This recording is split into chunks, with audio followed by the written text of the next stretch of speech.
football powers are tested. See which teams get a passing grade. Plus, league volleyball is off and running with some fun matchups. Plus, we check in with coaches Christian Swain from Evergreen High School and Filomon Afenegus from Columbia River. And hear from Micah Rice of the Columbian. Do a little dance. It's time for Clark County Scoreboard.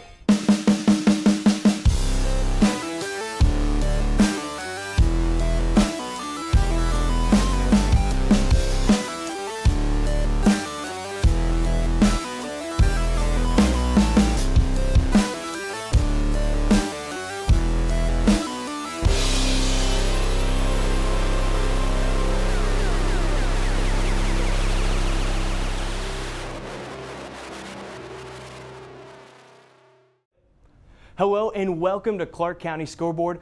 I'm Bryan Sleik. We begin with football. The top teams at the 4A level all went out of conference this week and all went up against top teams. Let's start with Union, who took on Chiawana from Eastern Washington. In the first quarter, Chiawana driving, but the Union defense denying the edge on 4th and 1 comes up with the stop. Moments later, the Titans go to their biggest weapon, Notre Dame-bound receiver Tobias Merriweather, right in the breadbasket in stride for a 45-yard reception. That sets up this Isaiah Jones touchdown run as he goes through the linebacker for 32 yards and puts Union up 7-0 in the first quarter. Chiawana goes back to work, and with just seconds left in the first, Gabe Schiltz punches it in from 7 yards out, and we're tied at 7. In the second quarter, another huge play from the Titan D. Duran Ulrich flies in front of the Chiawana receiver, intercepting the pass and killing the Riverhawk drive. Third quarter now, Alex Gearman, feeling the pressure, steps up, hitting Jake Bowen right on the money. Bowen fighting off the ball hawk, drags the defender all the way to the end zone. 68 yards, and it's 14-7 Union. Chiawana has weapons of their own, and this time it's Dion Lee who goes up for the ball and brings it down. A 27-yard reception from J.P. Zamora, and it's all tied up at 14. Union goes to the air again as Gearman finds his guy Bowen near the corner from 18 yards out, making it 21-14 Union. On the ensuing kickoff, Union tries to squib it to prevent a big return, and Marvell Cook, he says, "You can only hope to contain me." This dude's got wheels as he takes it 73 yards to set up another scoring attempt for Chiawana. Tobias Merriweather was able to prevent the score. That Union defense, though, they bend, but they don't break as they stuff the run on 4th down and get the ball back. The Riverhawks showing no quit, though. After some nifty footwork in the pocket, Zamora goes deep to Lee for a 73-yard touchdown pass, but Chiawana misses the PAT, so it's 21-20 Union in the fourth quarter. Later, Chiawana driving in the fourth, but Aiden Hoyt climbs the ladder for the INT and some timely first downs. That's your final score. Union defeats a tough Chiawana team 21-20. Don't adjust your screen. That turf is red. The Skyview Storm headed east to take on Coeur d'Alene, Idaho, at the home of the Eastern Washington Eagles. After this Jaden Knapp end-around puts the Storm in the red zone, Skyview goes up 10-6 early on this field goal from Fedya Heinrichs Tarasenkoff, but from there, Braden Bengston and the Vikings took over. Bengston was 22 of 27 on the day and kept plays alive with his legs and his arm. The Viking defense also came up huge, picking off Skyview quarterback Nico Ariola twice to snuff out Skyview drives. Coeur d'Alene wins 27-17, dropping Skyview to 3-1 on the season as they head into league play. Now down to West Linn and the #1 ranked Lions, where the Camas Papermakers are looking for their first win of the year. Near the end of the first quarter, Camas driving, the Papermakers facing 4th and 8 on the 27-yard line. Taylor Yanni rolls right and hits his receiver on the out route, and Camas goes up a touchdown. Second quarter, Chase Harmon chucks it deep in the left corner for a 25-yard touchdown to Mark Hamper, and we're tied at 7. Here's a wild play that fools the camera operator. Camas is punting deep in its own territory, but shanks the kick. The Papermakers and the camera operator have no idea what's happening. West Linn's Jake Holmes smartly grabs the ball and returns it for the easy touchdown. And the Lions go up 14-7. Just before halftime, West Linn lines up for the 25-yard field goal and take a 17-7 halftime lead. West Linn facing 4th down in the third quarter. Harmon rolls to his left, aims for the end zone, and that's another touchdown, this time to Lucas Reniga, 24-7 West Linn. Camus driving now. Yanni drops this ball over the top. The receiver comes down with it, and the Papermakers staying in this game 24-14, but some stout West Linn defense means that's your final score. West Linn wins 24-14 and drops the Papermakers to an unfathomable record of 0-4 as they head into league play. McKenzie Stadium was rocking on Friday with a football doubleheader, and here to give us all the highlights and reactions is Craig Burnback. Craig? Thanks, Brian, and let's be honest, most people expected Mountain View to just overpower Heritage on Friday night. The Timberwolves headed into the game still trying to find their way and still searching for their first victory. And while they left McKenzie Stadium still winless, they just might have found some confidence that their first victory might be just around the corner. Yep, Heritage held Mountain View scoreless in the first quarter, and they'd be the first to find pay dirt in the second quarter, as LaDamian McCord is going to just bounce right off the pile like a pinball. He'll keep his footing, and he's going to get gone. That's a 36-yard scamper, and the T-Wolves led 6-0. Later on, Mountain View would take a 7-6 lead, but Khalil Osborne says, not anymore. He uncorks a laser to Aiden Miller. An upset alert. Heritage led 12-7 at the break. But in the third quarter, Adam Matheson's squad starts to wear the Wolves down on the ground. That's CJ Gamblin, who's a sure bet to find the end zone. Mountain View takes the lead 21-12. Heritage, not done though. It's Osborne going deep to McCord, and he's got it. And McCord, he had himself a day. How about 120 yards receiving, 36 yards rushing, and 2 touchdowns? At this point, Heritage down just 1. But Mountain View's sophomore sensation, Akili Kamau, he had a pretty good game as well. He ran for 131 yards and this touchdown. As Mountain View lead starts to grow, Mitch Johnson wasn't bad either. Here the Thunder QB's going to step up, then heave it up to a streak in J.J. Thompson, and you're not catching J.J., and Heritage wasn't catching Mountain View. The Thunder strike for a hard-fought 49-20 win. Now next up for Mountain View, a matchup with undefeated Kelso. As for Evergreen High School, they have yet to dip their toes into league play, so we don't know exactly where they stack up in 3A Greater St. Helens League competition. But we do know they've got a taste for winning, as they kept Battleground winless on Friday on their way to their third victory in 4 tries. Christian Swain's squad got off on the right foot by running the football, and they did a lot of running the football. Here is Kyle Norton. He's going to break some hearts, break some tackles, break off a little something. From 30 yards out, Norton is in.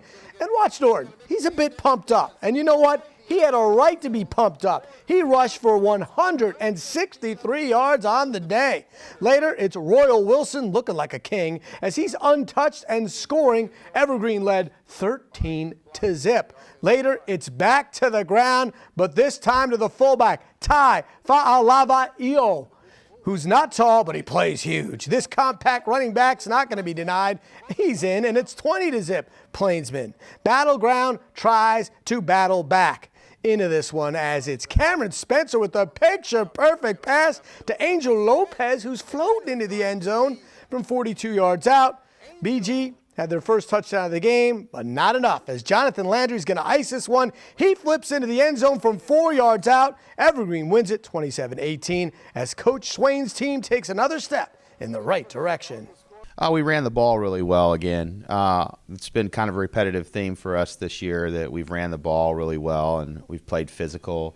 I thought our defense did a really good job.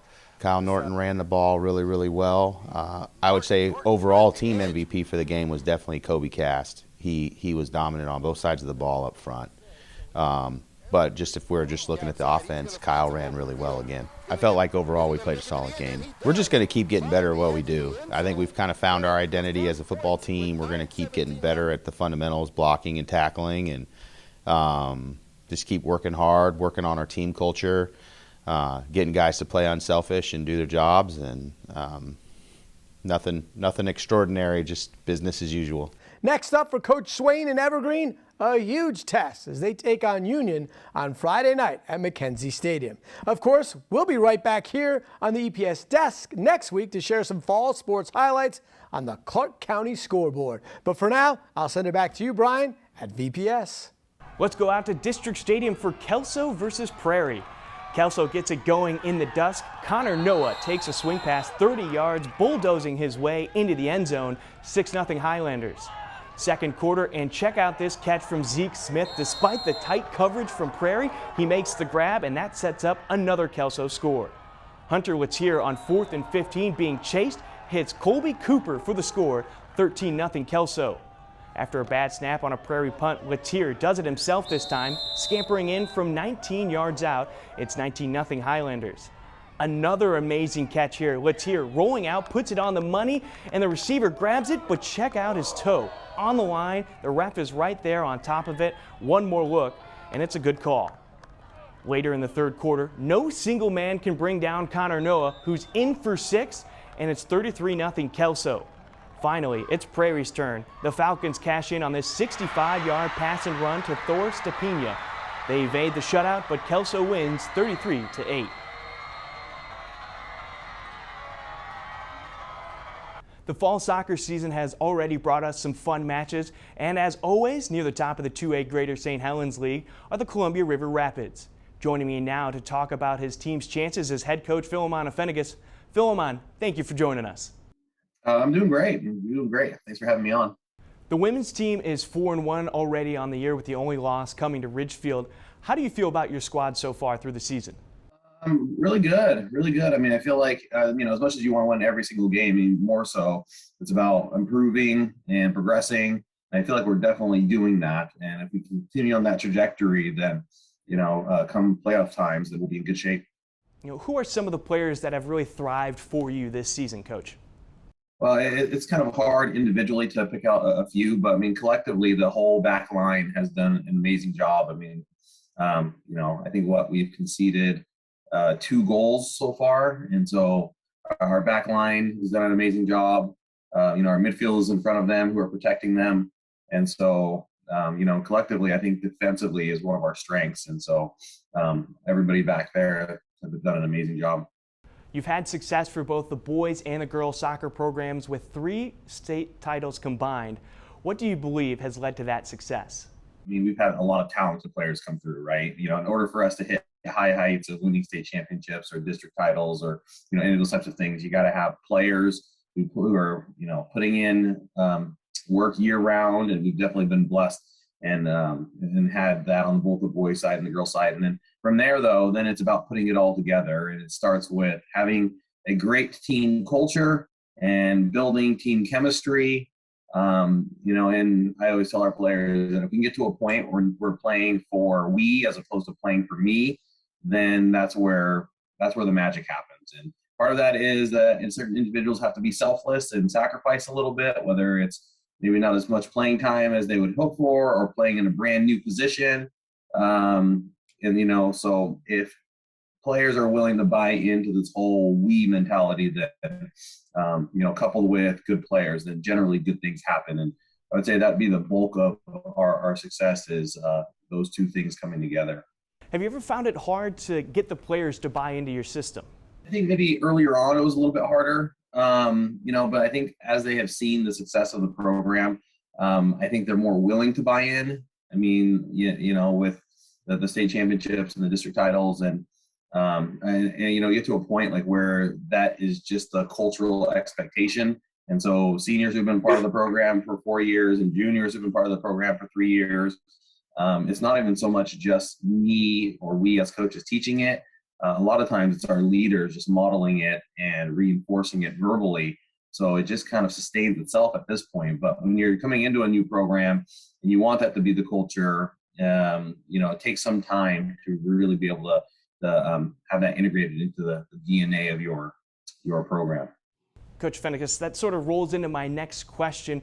Who do you draw your philosophy from, and is that something that has grown since you've taken over the program? Yeah, I mean, I think any good coach, picks up a little bit from everybody they've been coached, from, anybody they've coached with, any book you've read, A big part of my coaching philosophy just kind of stems from the fact that, I've been around a lot of great coaches in my time. And then the other part of it stems from the fact that I'm a teacher as well too. And so, that definitely has a big role. And yeah, early on, it was for me, honestly, like it was just about winning. Like that's all I thought about. And, checking in with players and, all that type of stuff wasn't really part of my philosophy. And I remember being challenged at a coaching conference, and it was I was probably about 3 years in, and the question was asked, like, have you ever been invited to a graduation ceremony? And I hadn't really been invited to a graduation ceremony, and it really made me think, like, am I having a transformational effect on my players? Like, am I utilizing soccer as a tool that is going to help set them up for the future? Are they enjoying my program, or are we just winning? And so that was kind of the launching point. And so we always just say that, we don't just do soccer, we do life together. And so that has been a big, big part of how we have run our program in the last 6 years. And I think it's produced some, the byproduct of that is when you have a good process in place that's very holistic in nature, the product usually, you're pretty happy with the product. COVID has affected the football season and referees all around. How are you and the team navigating this season still with COVID looming? Yeah, I think we're doing okay. I think honestly, there's a residual effect from what has happened in the last year, right? And so I think it's taken a toll on our kids mentally and emotionally. I mean, we're seeing that in our surveys. And so I think there's just more work to do from a coaching staff, just, checking in our players and, being more intentional. I do think it's significantly better now. I mean, with COVID looming and all those types of things, there's still the onus on us as coaches and players to make sure that we're, following the guidelines and being safe. And, we've had to scale back some of our team building type stuff, as a result of it. And so there's little things like that. You've talked about these surveys you give your players twice so far. Could you expand on those? Yeah. So, every Monday, just about every Monday, we send a survey out to players, and it's just a couple of questions. It's how are you doing on the field? How are you doing off the field? Is there anything that you would like coaches to know? And so players get a chance to communicate with us, and then everybody's required to post an answer, whether it's I'm good, everything's great, or I'm struggling with this. And then if we see something where a player is struggling, in the classroom, on the field, whatever, one of us coaches will go and check in with them and see how we can best support them. Well, we really appreciate your time joining us today, and good luck the rest of the season, Coach. Now up to Skyview High School, where the Storm hosted Fort Vancouver on a beautiful afternoon. This one, however, was all Storm. Here they push the ball ahead and get a kind bounce. The keeper tries to rush the ball away from the net and can't quite get there. That goal puts Skyview up 1-0, and they would add 2 more, winning 3-0 on the afternoon. Now let's turn to volleyball. Columbia River has been one of the most impressive teams in our area this fall, and last night they traveled to Hudson's Bay for a 2A league match. This one was all Columbia River, but Hudson's Bay made the first set interesting. They drew the match as close as 8-7 before River turned on the Jets. They scored 9 in a row to stretch the lead to 10 on this block from Riley Reeves. River wins the first set 25-9. Reeves was dynamite all night as a server. This ace in the second set pushed the River lead to 8-1. Later in the second, something Bay saw all night long, a massive kill by the Rapids front line, and then another. Columbia River wins set 2, 25-3. The third set was more the same. Columbia River wins in straight sets and shows they're a legit challenger to Ridgefield for the league title this season. Now up to Battleground, where the Tigers hosted Kelso. End of the first set, the Highlanders up big and trying to close it out.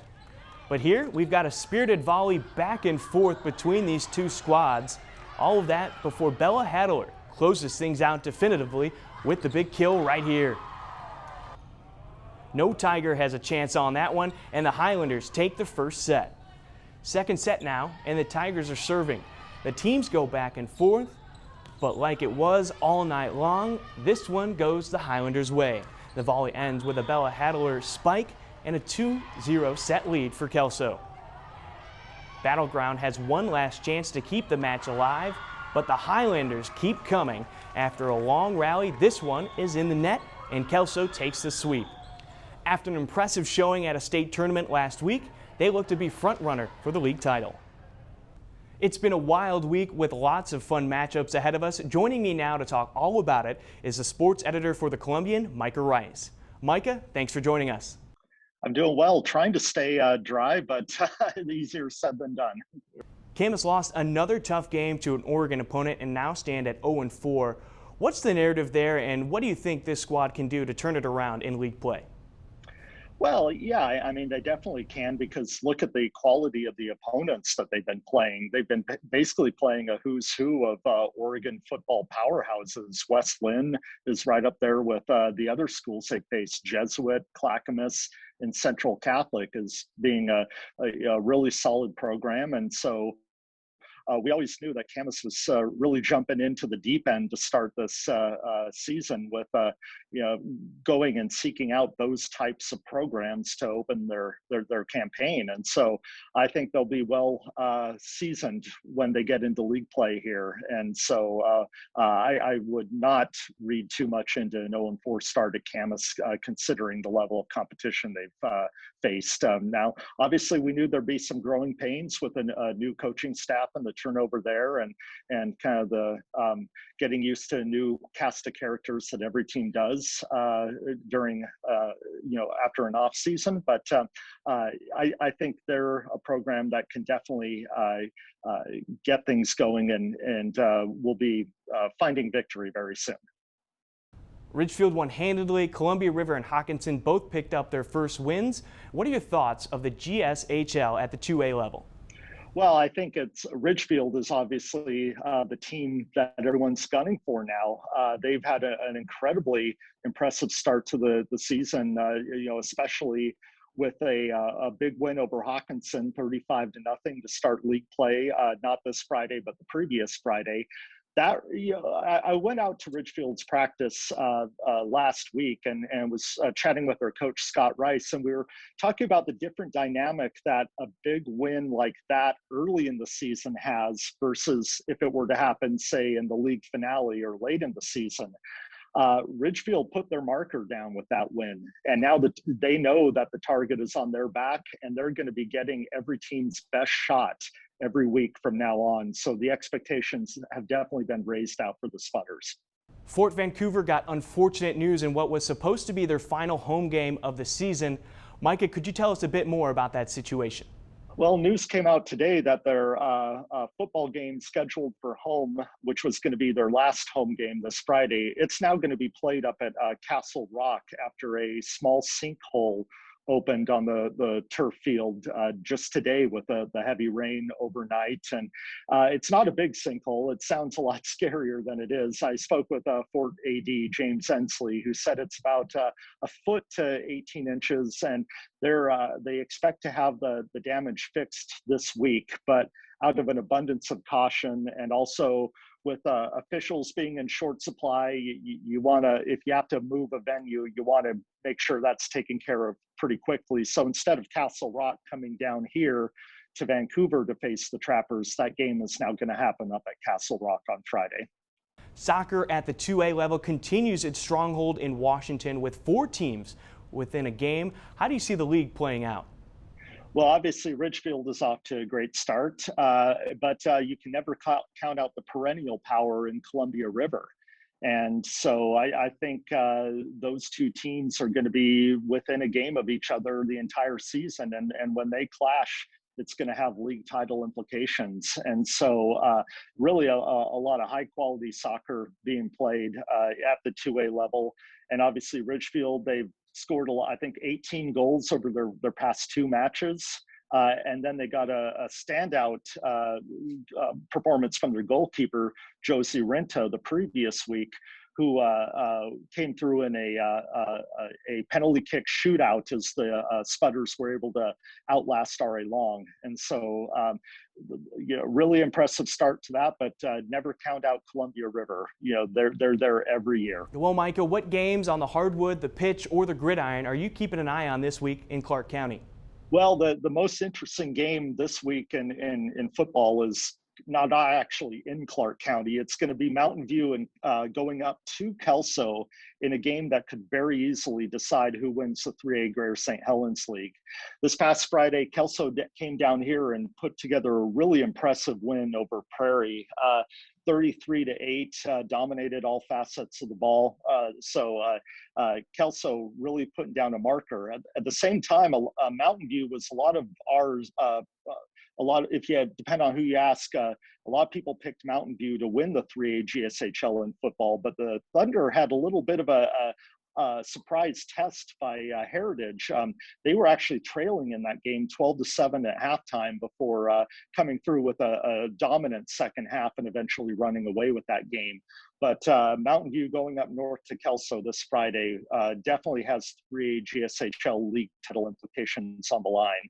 Another really interesting game that I'll be looking forward to this Thursday is Camas against Skyview volleyball. I think that's going to be one that goes a long way in determining kind of what the team to beat is in the 4A GSHL when it comes to volleyball.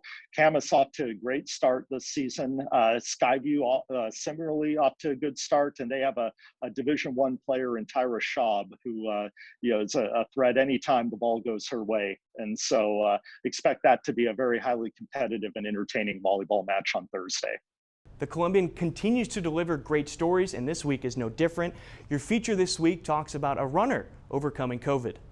One of the most impressive small school cross-country programs in the area is Seton Catholic. They have a stable of really talented runners, and the Cougars are going to be competing definitely for a 1A girls state cross country championship this November. One of the runners, Alexis Leone, is actually off to a later start than usual after overcoming COVID. So we take a closer look into how she overcame that. And it's obviously a respiratory illness is not something you want when you're a distance runner. So a lot of fortitude and strength when it comes to that. Thank you for your time, Micah, and we look forward to having you on next week. Anytime. Good to see you. Of course, you can find Micah and his team of reporters covering local high school sports at Columbian.com. They're also fantastic to follow on Twitter, especially when it comes to game days. There are a bunch of sports broadcasts coming up on Comcast channels 27, 28, 29, and 328 for HD. Thursday, September 30th, Columbia River Sports brings you Columbia River versus Woodland in girls volleyball at 7 p.m. The next night, VPS Game Time has Mark Morris at Hudson's Bay at 5 p.m. on Comcast Channel 328. Tuesday, October 5th, CR Sports is back again as the Rapids take on Washougal at 7 p.m. All of these games are also available on the individual district's social media feeds, so check YouTube, Facebook, and Twitter for links. Hey, let's get social with our top posts of the week. Our first post comes from Skyview Principal Andy Meyer, who gives some much-deserved love to the Storm Marching Band. He caught a shot of them practicing outside on a sunny day. The band has won a number of awards over the years and is always a highlight at the football halftimes. Our next post also comes from Skyview and also shouts out some unsung heroes, this time from the athletics department, which says thank you to Mr. Johnson and Mr. Short for volunteering to be line judges at a recent volleyball match. It's easy to overlook the people who make high school sports happen, so thank you to Mr. Johnson and Mr. Short and all of the volunteers who are helping the kids. Finally, Union has itself a new head baseball coach, and they got a good one. Rob Vance was coach at Concordia University in Portland for over 20 years before the college closed its doors. He's a decorated, proven winner and was briefly the coach of our producer, who says he's a great addition to the Titans. To end our show, here's our play of the week. When the umpires were running behind for the game, slow-pitch softball players from Prairie and the Skyview-Fort Vancouver combined team managed to keep themselves entertained. This dance-off video was posted on Twitter by Fort coach Eric Johnson. He declined to dance, but shout out to the students and coaches on the field. Remember why we play sports, because it's fun and a great way to build our community. And that's it for us. We'll be back next week with more highlights and interviews. If you like the show, make sure you share it and find us on social media at Vancouver and Evergreen Public Schools on Twitter, Facebook, Instagram, and YouTube. I'm Bryan Sleik. We'll see you next week.